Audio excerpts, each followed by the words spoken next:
नमस्कार, आपके साथ मैं हूं समीर अब्बास। देश के सबसे बड़े न्यूज नेटवर्क टीवी 9 पर आप देखने जा रहे हैं देश का सबसे बड़ा न्यूज बुलेटिन टॉप 9। इसमें हम आपको दिखाते हैं देश और दुनिया की तमाम अहम खबरें एक साथ एक जगह।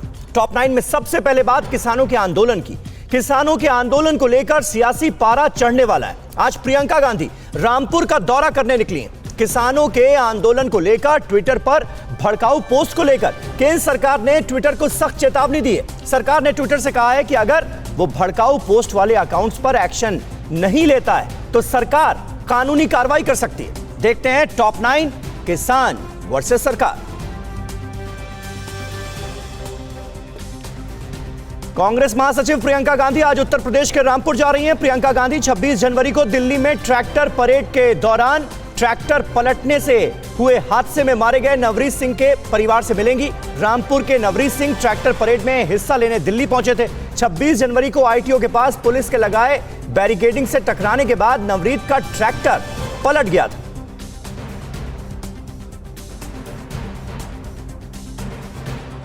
कृषि कानूनों को वापस लेने की मांग को लेकर आंदोलन कर रहे किसानों का प्रदर्शन पिछले 2 महीने से ज्यादा वक्त से जारी है। दिल्ली की सीमा पर आंदोलन वाली जगहों पर कांटे वाली तारें और सीमेंट वाली घेरेबंदी करने का काम जारी है। इसके अलावा दिल्ली के आईटीओ के पास भी कटीले तारों वाली बैरिकेडिंग लगाई गई है। गाजीपुर बॉर्डर पर कटीले तारों वाली बैरिकेडिंग के साथ 3 फीट ऊंची दीवार भी बनाई गई है। 26 जनवरी को किसानों के ट्रैक्टर परेड के दौरान लाल किले पर हुई हिंसा और झंडा फहराने वाले आरोपी धर्मेंद्र सिंह हरमन को एसआईटी ने गिरफ्तार कर लिया। हरमन पिछले 2 महीने से सिंगू बॉर्डर पर जा रहे थे। सूत्रों के मुताबिक क्राइम ब्रांच की टीम को धर्मेंद्र की फुटेज मिली थी जिसमें वो कार के ऊपर चढ़ा हुआ था। हरमन अखिल भारतीय परिवार से जुड़ा हुआ है। 26 जनवरी को दिल्ली के लाल किले में भीड़ को उकसाकर झंडा फहराने वाले आरोपी इकबाल सिंह का वीडियो फुटेज आया है। क्राइम ब्रांच के सूत्रों के मुताबिक लुधियाना के इकबाल सिंह ने लाल किले में हुए हंगामे का फेसबुक लाइव किया था। फरार इकबाल सिंह पर 50,000 का इनाम रखा गया है। इसके अलावा दीप सिद्धू समेत 4 वांटेड आरोपियों पर 1-1 लाख के इनाम का ऐलान किया गया। किसान आंदोलन को लेकर छिड़े घमासान और अमेरिका की मशहूर पॉप स्टार रिहाना समेत कई सेलिब्रिटियों के उठाए सवाल पर केंद्रीय गृह मंत्री अमित शाह ने कहा, कोई प्रोपेगेंडा देश की एकता को नहीं तोड़ सकता। एकजुट होकर प्रगति की ओर चलेंगे। कोई भी दुष्प्रचार भारत को ऊंचाइयों तक जाने से नहीं रोक सकता। भारत की प्रगति के लिए सब एकजुट हैं। किसान आंदोलन को लेकर अमेरिकी पॉप स्टार रिहाना और दूसरे विदेशी सेलिब्रिटियों की बयानबाजी पर पूर्व क्रिकेटर सचिन तेंदुलकर ने करारा जवाब दिया है। सचिन ने ट्वीट कर कहा, भारत की संप्रभुता से किसी भी तरह का समझौता नहीं होगा। भारत पर फैसला भारतीय ही लेंगे। विदेशी ताकतें इससे दूर रहें। वहीं विराट कोहली ने कहा कि असहमतियों के इस दौर में एकजुट रहिए। किसान देश का अभिन्न हिस्सा है। किसान आंदोलन को लेकर अमेरिकी पॉप स्टार रिहाना और दूसरे सेलिब्रिटियों के द्वारा किए गए ट्वीट पर विदेश मंत्रालय ने भी कड़ा ऐतराज जताया है। विदेश मंत्रालय ने ट्वीट कर कहा कि ऐसे मामलों पर कुछ कहने से पहले सही जानकारी ले लें। उधर संसद में विदेश राज्य मंत्री वी मुरलीधरन ने कहा, किसी भी विदेशी सरकार ने भारतीय संसद द्वारा पारित 3 बिलों के खिलाफ किसानों के आंदोलन का समर्थन नहीं दिया। हरियाणा के जिंद में कल हुई किसान महापंचायत में 5 प्रस्ताव पास किए गए। किसानों ने कृषि कानून की वापसी की मांग दोहराते हुए गिरफ्तार किसानों की रिहाई की मांग की। भारतीय किसान यूनियन के प्रवक्ता राकेश टिकैत ने कहा, जब जब राजा डरता है तब तब किलेबंदी करता है। किले तो लाल किले पर भी ठोकी गई थी। किसान दिखा देंगे। आने वाले 400 सालों तक ये आंदोलन याद रखा जाएगा। किसान आंदोलन को लेकर राहुल गांधी के बयान पर बीजेपी ने पलटवार करते हुए कहा कि राहुल गांधी किसानों को भड़का रहे हैं। संबित पात्रा ने कहा कि राहुल गांधी विदेश जाकर साजिश करते हैं और किसानों के कंधे पर बंदूक रखकर राजनीति चमका रहे हैं। राहुल ने यह भी कहा कि सरकार का काम किसानों को डराना, धमकाना और मारना नहीं है। सरकार को कृषि कानूनों को वापस लेना ही होगा। और कृषि कानूनों को लेकर संसद में भी संग्राम हो रहा है। बीजेपी का पश्चिम बंगाल में पीएम की रैली को लेकर क्या है प्लान और एलडीएफ यूडीएफ को लेकर बीजेपी के अध्यक्ष ने क्या कहा। देश की अहम खबरें देखते हैं टॉप 9 राष्ट्र। कृषि कानूनों को लेकर लगातार दूसरे दिन बुधवार को भी भारी हंगामे के बाद लोकसभा की कार्यवाही को आज शाम 4 बजे तक के लिए स्थगित कर दिया गया। लोकसभा की कार्यवाही में बाधा डाल रहे सांसदों से स्पीकर ने कहा कि जनता ने आपको तालियां बजाने और नारे लगाने के लिए नहीं बल्कि चर्चा करने, बहस करने के लिए सदन में भेजा है, इसलिए आप जनता के मुद्दे उठाएं।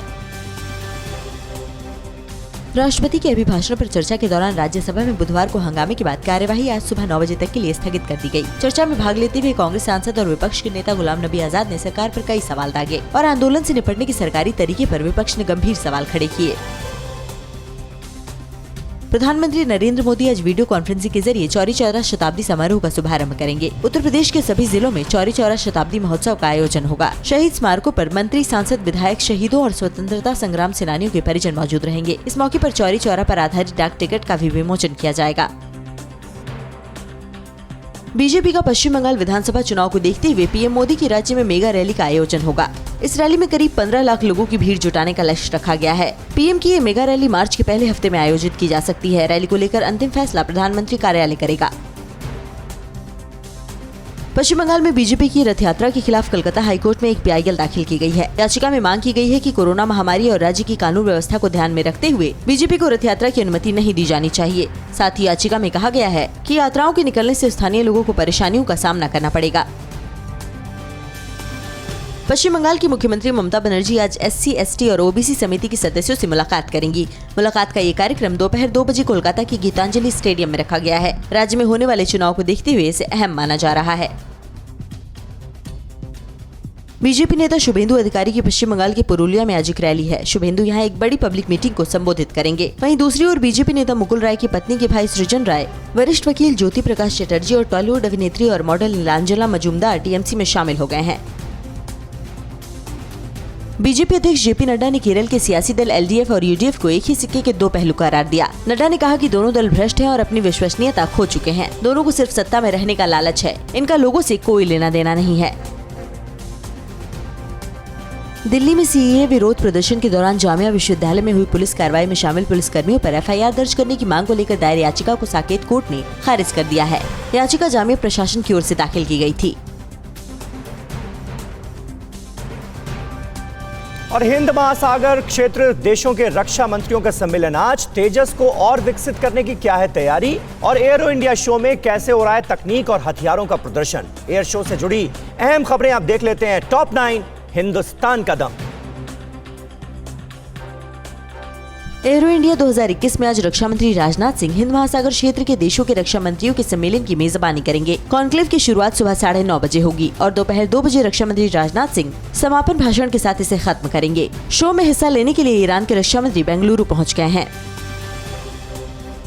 दक्षिण बेंगलुरु से बीजेपी सांसद तेजस्वी सूर्या आज दोपहर करीब 12 बजे तेजस से उड़ान भरेंगे। तेजस्वी सूर्या बेंगलुरु के HAL हवाई अड्डे से तेजस के ट्विन सीटर वर्जन से उड़ान भरेंगे।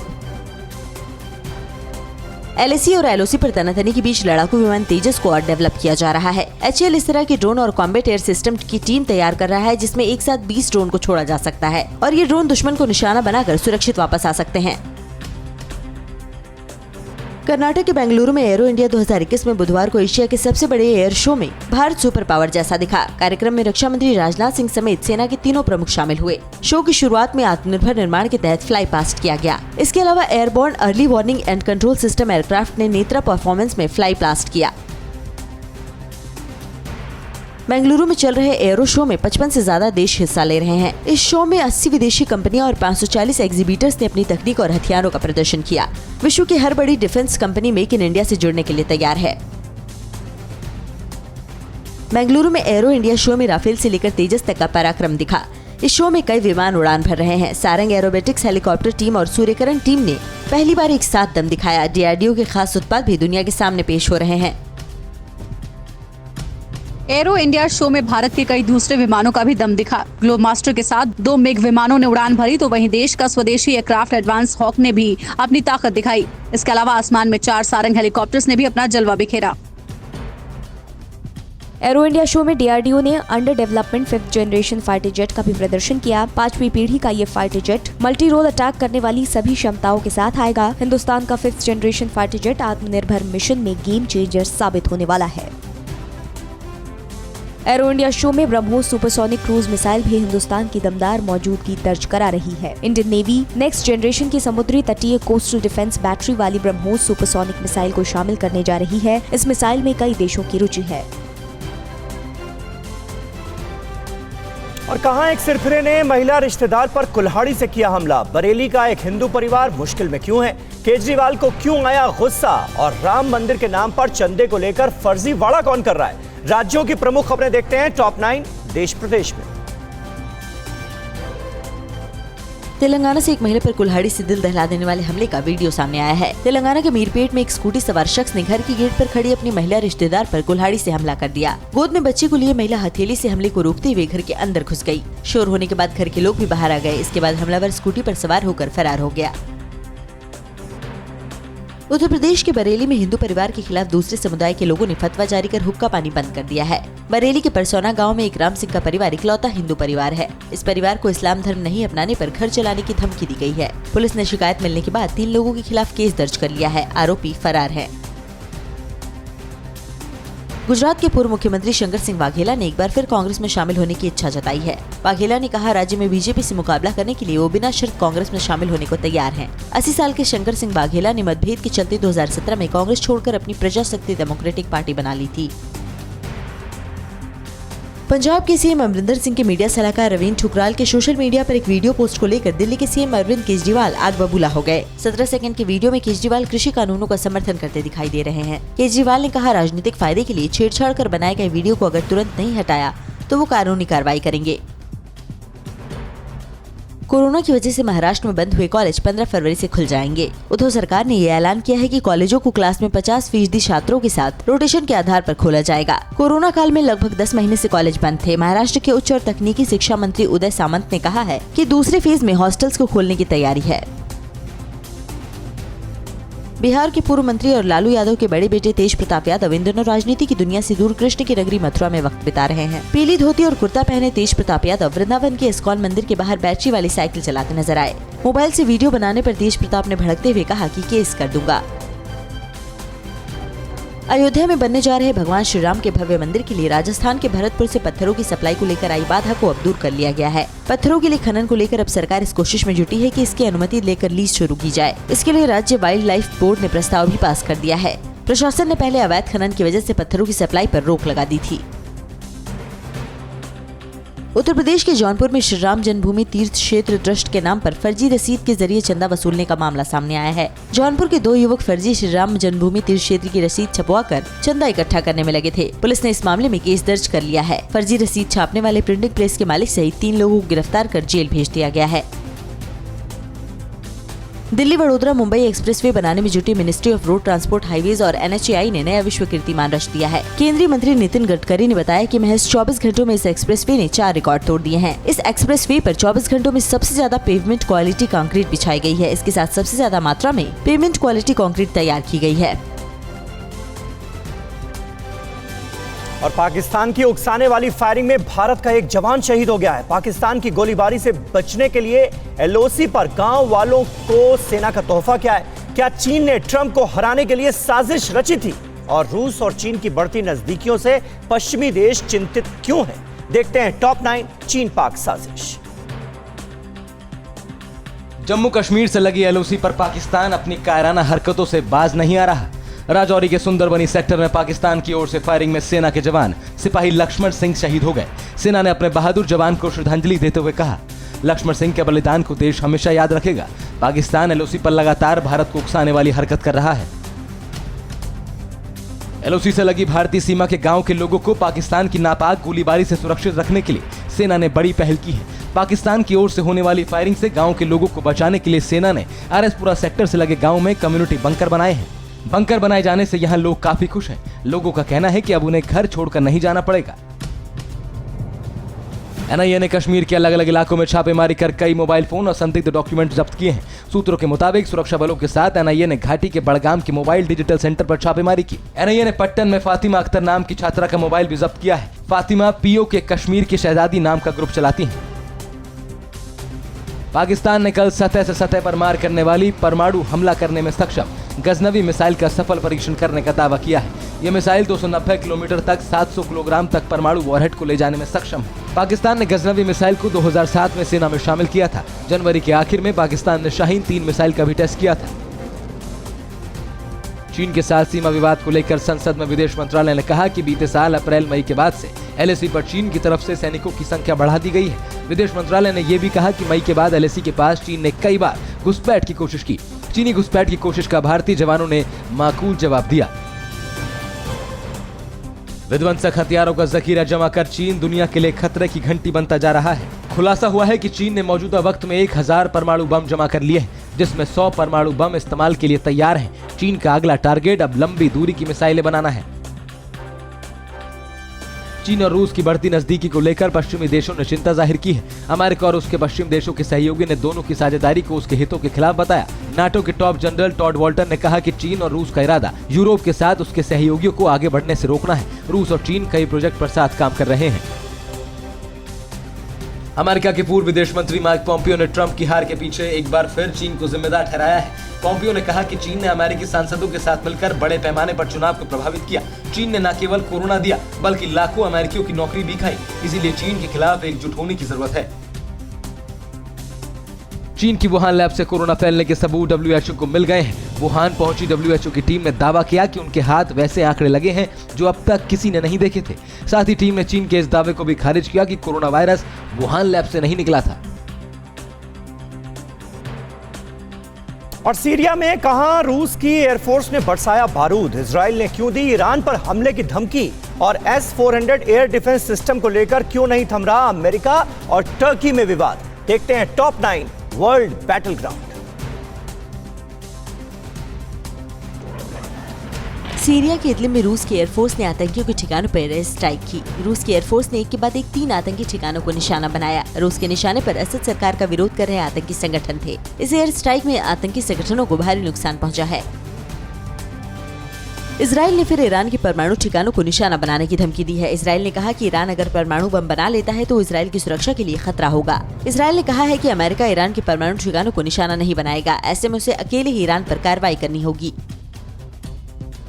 लेबनान ने दावा किया है कि उसने इजराइल के एक ड्रोन को मार गिराया है। इजराइल का ये ड्रोन दक्षिणी लेबनान में कुछ ठिकानों को निशाना बनाने पहुंचा था। वहीं इजराइल का कहना है कि लेबनान की तरफ से उसके ड्रोन को निशाना बनाने की कोशिश नाकाम रही है। अमेरिका और रूस के बीच हथियारों की होड़ रोकने के लिए न्यू स्टार्ट संधि पर सहमति बन गई है। दोनों देश 5 फरवरी 2026 तक इस संधि को आगे बढ़ाने पर सहमत हो गए हैं। दोनों देशों के बीच 8 अप्रैल 2010 को ये संधि हुई थी। अमेरिका में सत्ता बदलाव के बाद इस संधि को लेकर सवाल उठ रहे थे। अमेरिका ने ईरान के तेल टैंकर को जब्त करने के लिए कोर्ट का रुख किया है। अमेरिका ने कोर्ट में कहा कि टैंकर में 2 मिलियन बैरल कच्चा तेल है और ये तेल आर्थिक प्रतिबंधों की अनदेखी कर ईरान से बाहर भेजा जा रहा था। अमेरिका के मुताबिक तेल का निर्यात ईरान के रेवोल्यूशनरी गार्ड्स और कुद्स फोर्स ने किया है। दोनों संगठनों को अमेरिका ने आतंकी संगठन घोषित किया है। इंटरनेशनल कोर्ट ऑफ जस्टिस ने अमेरिका की तरफ से ईरान पर लगाए गए बैन को गलत करार दिया है। ICC ने ट्रंप प्रशासन की तरफ से लगाए गए बैन को गलत बताने वाले ट्रिब्यूनल के फैसले पर रोक लगाने से इनकार किया है। अमेरिका ने इस फैसले के खिलाफ इंटरनेशनल कोर्ट ऑफ जस्टिस में अपील की थी। अमेरिका में जो बाइडेन के सत्ता में आने के बाद भी तुर्की और अमेरिका के बीच एयर डिफेंस सिस्टम S-400 को लेकर विवाद थमने का नाम नहीं ले रहा। तुर्की के अधिकारियों ने अमेरिका के NSC जैक सुल्लिवान से चर्चा की, लेकिन दोनों देशों के बीच एयर डिफेंस सिस्टम S-400 को लेकर तनाव घटने के संकेत नहीं है। अमेरिका में सत्ता बदलने के साथ ही विदेश में तैनात अमेरिकी सैनिकों की वापसी की प्रक्रिया को लेकर सवाल उठने लगे हैं। अमेरिकी रक्षा मंत्रालय ने कहा कि अफगानिस्तान और इराक से सैनिकों की संख्या घटाने को लेकर अभी कोई आखिरी फैसला नहीं हुआ है। तुर्की में सरकार के खिलाफ सड़क पर उतरे छात्रों को लेकर राष्ट्रपति एर्दोआन ने तल्ख टिप्पणी की है। एर्दोआन ने कहा कि प्रदर्शन कर रहे छात्रों का संबंध आतंकी संगठनों से है। पिछले कई हफ्तों से तुर्की में नाराज छात्र सड़क पर उतरकर एर्दोआन सरकार के खिलाफ प्रदर्शन कर रहे हैं।